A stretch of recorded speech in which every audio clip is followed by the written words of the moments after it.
The Intergalactic Medical Symposium was a gathering unlike any other, held once every century on the floating city planet of Cytheron Prime, a hub for the galaxy's most brilliant scientific minds.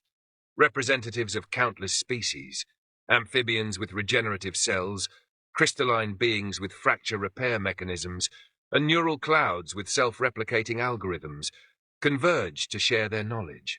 Each species prided itself on unique biological marvels that underscored their evolutionary triumphs. But the arrival of humanity, the galaxy's most controversial species, was met with skepticism and thinly veiled curiosity. Humans were a death world species, originating from a planet so hostile and unpredictable that most civilizations found it uninhabitable even for advanced expeditions. Their inclusion in the symposium raised eyebrows, for their physiology was viewed as primitive, their achievements overshadowed by brute survival rather than refinement. Dr. Elise Carter, a biologist representing Earth, felt the weight of those doubts as she stepped into the grand amphitheater. A sea of alien eyes, or their equivalents, focused on her. Her introduction was met with polite applause, though some murmured questions lingered in the air. What could a Death Worlder offer to galactic science? The demonstration began simply enough. Elise took the podium, her calm demeanor a shield against the skepticism radiating from the crowd.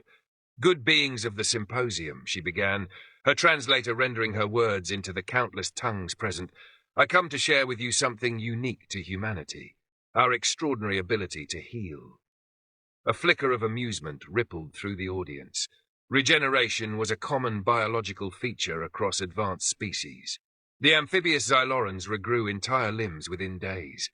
The crystalline Boltharians could reassemble shattered forms. What could humanity possibly offer that surpassed these feats?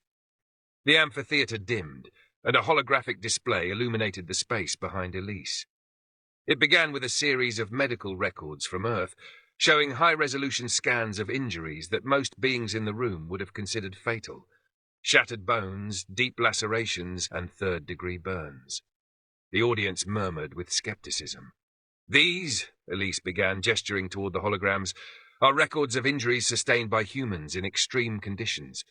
What you are seeing are cases that should have resulted in permanent disability or death. But watch." The holograms shifted, showing the same injuries over time. Days turned into weeks, and the scans revealed the remarkable progression of healing. Bones fused back together with almost perfect alignment. Lacerations closed as scar tissue formed. Burned skin regenerated layer by layer, until it appeared indistinguishable from uninjured areas. "Observe the healing process," Elise said. "In this case, the individual sustained multiple compound fractures after falling from a great height. Despite the severity of the trauma, they not only survived but returned to full physical function within months, aided by minimal medical intervention." The murmurs in the crowd grew louder, tinged now with awe. For many species, such injuries would have meant complete reliance on advanced regeneration pods or artificial replacements. Yet here was a species that recovered naturally. She then showed a particularly startling case, a human soldier who had suffered a deep puncture wound that narrowly missed vital organs. The holographic image displayed the extent of the injury, jagged edges and significant blood loss. "This individual was treated in the field," Elise explained, showing the next set of scans. "With rudimentary tools, they stabilized themselves, and their body began clotting and healing almost immediately. Within 2 weeks, scar tissue formed and the wound was sealed. Within a month, they were fit for active duty." The room grew silent. The Xyloran delegate raised a webbed hand, their gills flaring. "But these are external injuries. Surely internal damage, organ failure, neural damage, must result in permanent loss?" Elise nodded, a faint smile playing on her lips. "That's a reasonable assumption, but allow me to demonstrate otherwise." The hologram shifted again, showing the case of a stroke patient. The scans depicted areas of brain damage, followed by scans taken weeks and months later. The damaged areas had visibly diminished as other parts of the brain adapted to take over lost functions. "This," Elise said, pointing to the display, "is neuroplasticity, the brain's ability to rewire itself. This individual lost significant motor function due to a stroke. Through therapy and their brain's innate adaptability, they regained nearly all movement and speech abilities." Gasps echoed through the amphitheatre. Neuroplasticity was unheard of in most species, whose neural structures were rigid and unchangeable after maturation. The concept of a species whose very brains could adapt to injury was almost incomprehensible. The climax of her presentation came with a live demonstration. Elise introduced Sergeant Marcus Kane, a decorated veteran who had survived a catastrophic accident during an exploratory mission on an alien world. Marcus entered the amphitheatre on prosthetic legs that moved as fluidly as any biological ones. He held up his left arm, which was covered in biosynthetic skin and equipped with advanced sensory feedback systems. "I should be dead," Marcus said, his voice steady but charged with emotion. "But I'm not. And it's not just because of technology, it's because humans refuse to give up. Our bodies, our minds, they're designed to fight for survival, no matter the odds." The amphitheatre erupted in a cacophony of discussion. Delegates crowded around Marcus, examining his prosthetics, asking questions about his recovery, and marveling at his resilience. The skepticism had evaporated, replaced by genuine awe. As the symposium progressed, other species presented their findings, but none garnered the same attention as humanity's demonstration. By the final day, Elise found herself inundated with requests for collaboration. But one delegation stood out: the Orax Coalition, a collective of species known for their advancements in regenerative medicine.